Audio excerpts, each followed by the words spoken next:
দর্শক, যেমনটি কিন্তু আপনাদের দেখাচ্ছিলাম, বনানী সেতু ভবনের সামনে অবরোধ করেছে সিএনজি চালকরা এবং সেই অবরোধের কারণে পায়ে হেঁটে সকলে রাস্তা পার হচ্ছে যারা সাধারণ জনগণ রয়েছেন তারা, এবং যারা সিএনজি চালক রয়েছেন তাদের বিভিন্ন দাবি দেওয়া নিয়ে আজকে কিছুক্ষণ আগে থেকে মহাখালী বিমানবন্দরে যে সড়কটি রয়েছেন সেই সড়ক অবরোধ করার কারণে পুরা এলাকা যানজটের সৃষ্টি হয়েছে।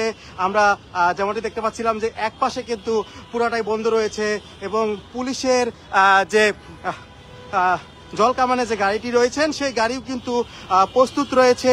পুলিশের পক্ষ থেকে বারবার করে বোঝানোর চেষ্টা করা হলেও এখন পর্যন্ত চেয়ারম্যান বাড়ির যে সেতু ভবনটি রয়েছেন সেখান থেকে কিন্তু সরে যায়নি সিএনজি চালকরা। তারা যে দাবি দাওয়াগুলো নিয়ে এই আন্দোলন করছেন সেই আন্দোলন যৌক্তিক আন্দোলন, এবং সেটি কিন্তু আন্দোলন পূরণ না হওয়া পর্যন্ত তারা তাদের আন্দোলন চালিয়ে যাওয়ার ঘোষণা দিয়েছেন। এমন কিন্তু অনেকেই বলছেন যে তাদের যে দাবিটি সেটি পূরণ করতে হবে, এবং পুলিশের পক্ষ থেকে কিন্তু আমরা পুলিশের যে প্রস্তুতি সেটি দেখতে পাচ্ছিলাম। পুলিশ বারবার করে তাদের বোঝানোর চেষ্টা করছে এবং সাধারণ নাগরিক যারা রয়েছেন তারা কিন্তু চেয়ারম্যান বাড়ি থেকে পায়ে হেঁটে মহাখালীর দিকে যাচ্ছে। অর্থাৎ এক কথায় বলতে গেলে এখন পর্যন্ত সিএনজি চালক যারা রয়েছেন আন্দোলনকারী তাদের দখলে রয়েছে চেয়ারম্যান বাড়ির সামনে রাস্তাটি, এবং এক পাশে শুধু যাতায়াত করছে গাড়িগুলো, অর্থাৎ এয়ারপোর্টে যে বাসগুলো রয়েছে সেগুলো কিন্তু যাওয়ার মতো সুযোগ করে দিয়েছে। কিন্তু এয়ারপোর্ট থেকে বিমানবন্দর থেকে মহাখালী আসার যে রাস্তাটি রয়েছে সেটি কিন্তু সম্পূর্ণরূপে বন্ধ রয়েছে। সেটিকে চালকরা বলছেন যে তাদের দাবি দাওয়াগুলো পূরণ করলেই তবেই তারা এই রাস্তাটি ছেড়ে যাবে। এবং আমরা জলকামান কিন্তু দেখতে পাচ্ছিলাম দূর থেকে, জলকামানের যে অবস্থানটি সেটি কিন্তু দেখতে পাচ্ছিলাম, এবং সিএনজি চালকদের পাশেই কিন্তু সেটিকে রাখা হয়েছে যাতে করে পুলিশ যে কোনো মুহূর্তে তাদেরকে এলাকা ছাড়া করতে, তাদের রাস্তা থেকে সরে যেতে জলকামান নিক্ষেপ করতে পারে। এই কারণে মূলত তারা পুলিশের পক্ষ থেকে প্রস্তুতি নিয়ে রাখা হয়েছে, এবং আন্দোলনকারী যারা রয়েছেন তাদের আমরা দেখতে পাচ্ছিলাম তারা পুরা সামনেই কিন্তু অবস্থান করছেন, অর্থাৎ সেতু ভবনের সামনেই অবস্থান করছেন তারা। আমরা আপনাদেরকে দেখানোর চেষ্টা করছিলাম মহাখালীর সেতু ভবন থেকে সবশেষ অবস্থানটি, এবং পুলিশের যে জলকামানটি সেটিও কিন্তু দেখা যাচ্ছে আপনাদেরকে। যেমন আমরা কাপড়ে কাপড় পরেও কিন্তু দেখতে পাচ্ছি যে কাপড়ে কাপড় পরে অনেক সিএনজি চালক এসেছেন। আপনাদের দাবি দেওয়া কয়টা মোট? আমাদের দাবি একটাই যে আমাদের ঢাকা জেলার গাড়িগুলো ঢাকা চলতে দিতে হবে, কারণ আমাদের যে জেলার যে 16টা ইউনিয়ন ছিল এটা কেটে নিয়ে 26টা ওয়ার্ডে পরিণত করছে। আমরা আমাদের এলাকায় চলতে পারি না, আমাদের এলাকায় আমাদেরকে মামলা করা হয়, হামলা দেওয়া হয়, আমাদের চলতে দেওয়া হয় না। এখন আমি দাবি করতেছি যে আমাদের হয় ঢাকা ফেরত দেওয়া হোক, অথবা আমার ঢাকা মহানগরের মধ্যে অন্তর্ভুক্ত করা হোক, এটা আমাদের দাবি। মানে মহানগরে অন্তর্ভুক্ত করার জন্যই, মহানগর অন্তর্ভুক্ত করার জন্য। যদি আমাদের ঢাকা যদি ফেরত দেয় তাহলে আমাদের দরকার নাই, আমাদের হাইওয়েগুলো বন্ধ করে দেওয়া হয়েছে, আমরা চলতে পারতেছি না। যদি গেলে আমরা মহানগরে প্রবেশ করতে চাই তাহলে মনে করে ঢাকা মহানগরকে টাচ করে ভেতরে ঢুকতে হয়, এটা আমাদের চলতে পারতেছি না। এর জন্য আমরা 3000 গাড়ি দাবি করেছি যে আমাদের 3000 গাড়ি আমাদের চলতে দেওয়া হবে। আমরা সবাই এখানে মালিক, সবাই ড্রাইভার, এখানে আমাদের এটাই দাবি। কাপড়ে কাপড় পরে নামেছেন কেন? আমাদের শেষ দাবি এটাই।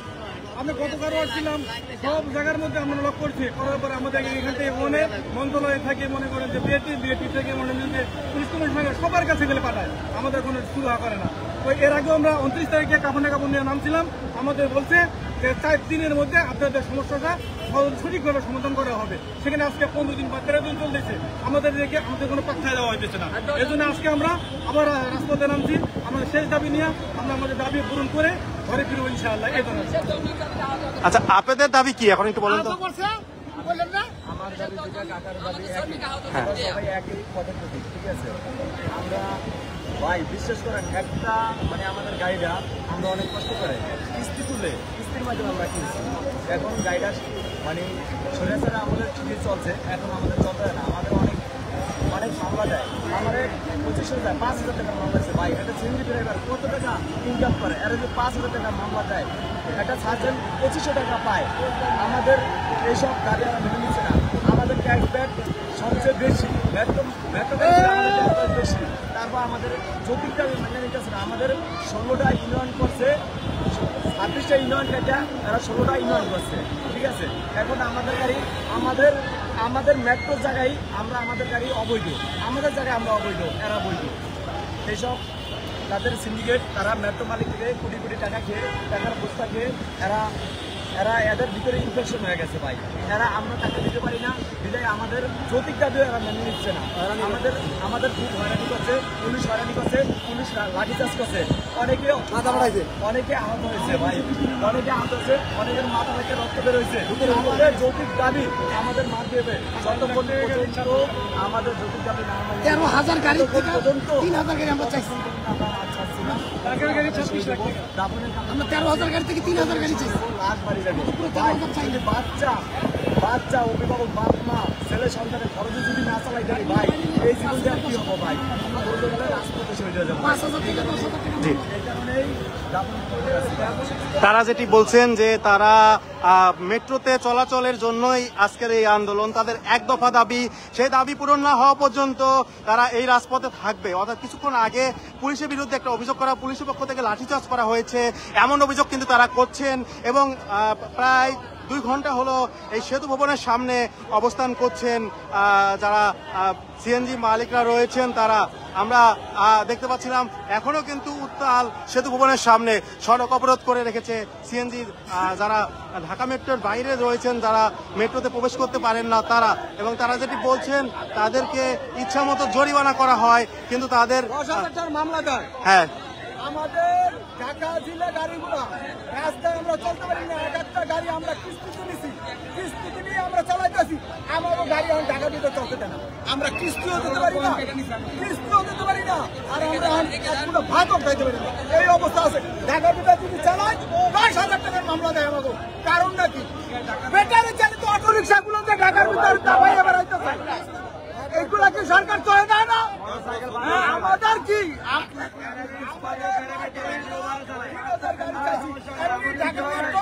ঢাকার ভিতরে শহর আছে, চাকরি সবার আমাদের গাড়ি দেওয়ার কথা।